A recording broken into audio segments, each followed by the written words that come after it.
For the next section of our 2.2 notes, we want to change all of these quadratics from standard form into vertex form. And the process we do that is called completing the square. Before we just jump into these problems though, I do want to give you a couple of problems just to look at so that we can recognize a pattern.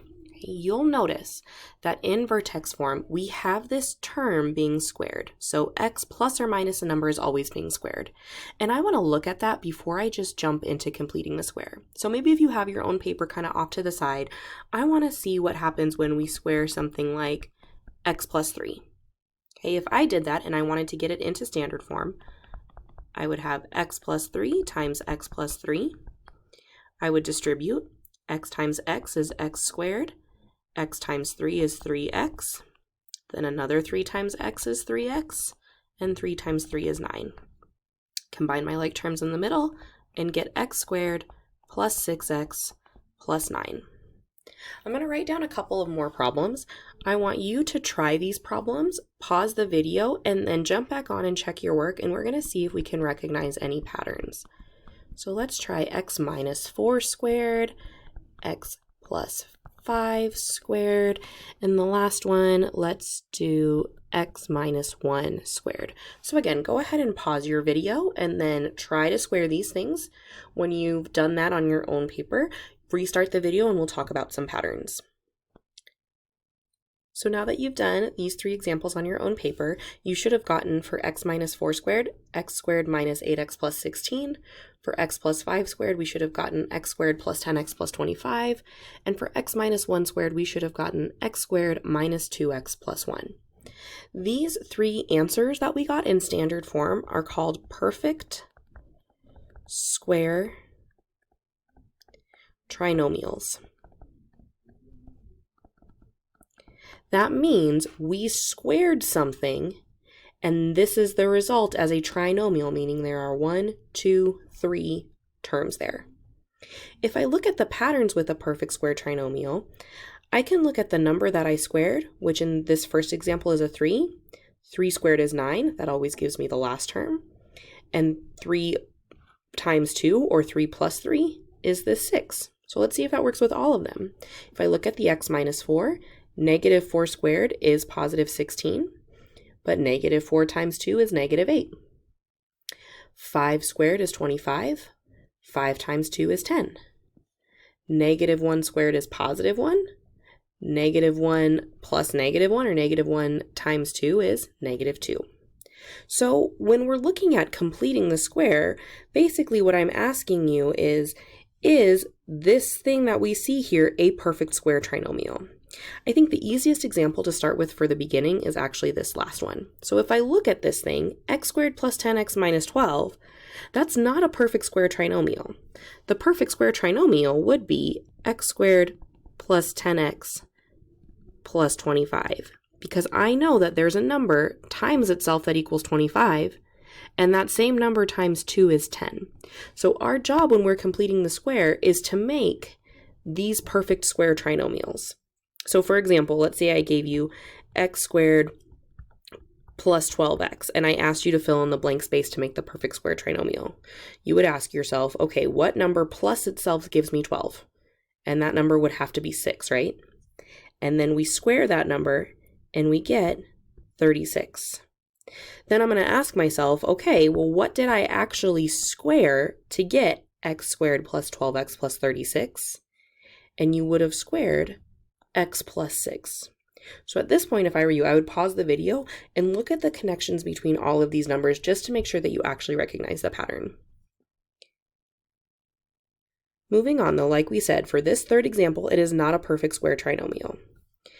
It could be a perfect square trinomial though, if that 12 were not there. So I'm just going to kick the 12 out to the side. Okay. Then I'm going to ask myself, what would go in this space to make this thing a perfect square trinomial? Well, I think to myself, what number plus itself gave me 10x? That would have to be 5, right? 5 plus 5 is 10. Then I take that same number 5 and I square it to get positive 25. Okay, so this x squared plus 10x plus 25, that's a perfect square trinomial. But I totally changed the problem. I put a plus 25 where there was not a plus 25 before. What I have written down here is not the same as the original problem that was given to me. So I need to manipulate the equation one more time. And to do that, I'm going to balance it out by putting a minus 25 here. Now, I know these two lines look a little different, but they actually mean the same thing. In one of them, we have a plus 25 and a minus 25. The other, we just don't have those things. Okay. The reason we want to do that is because now these three terms turn into that nice perfect square trinomial. The thing that we squared to get these three terms was x plus 5. These two terms can combine on the outside, negative 12 minus 25, to give me negative 37.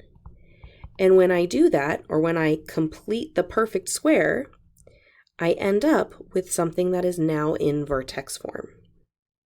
So let's try to do the other two. The other two are just slightly different because we have these a values out in front. So here I have a positive 2 out in front, and here I have a negative 1. That's also going to change my process just slightly. So normally, again, I would say, okay, 2x squared minus 8x, I'm going to leave a blank space, put my plus 3 and leave a blank space. This 2 throws me off even further though.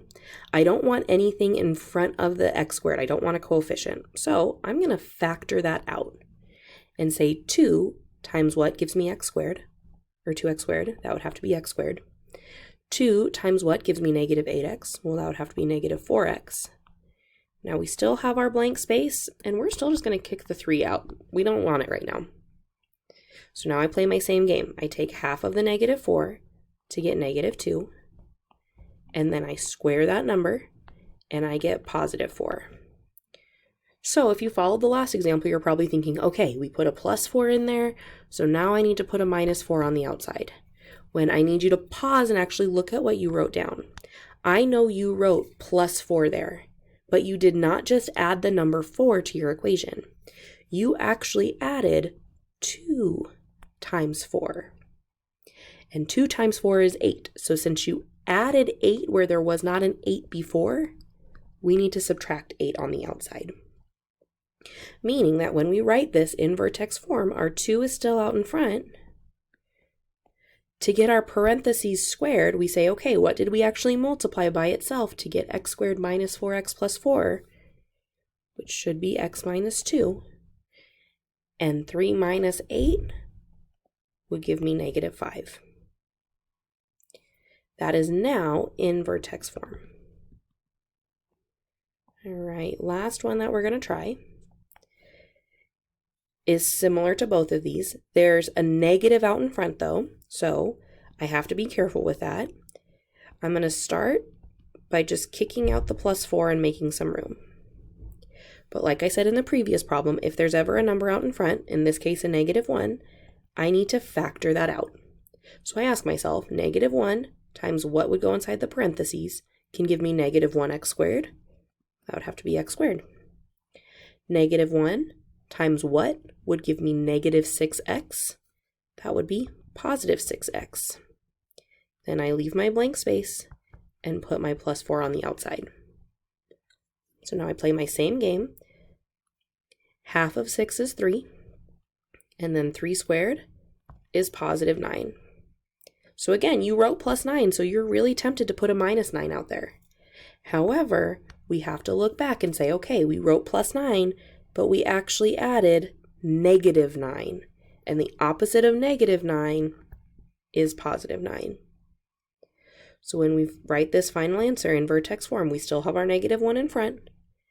X squared plus 6x plus 9 is really the result of squaring x plus 3. And 4 plus 9 is 13.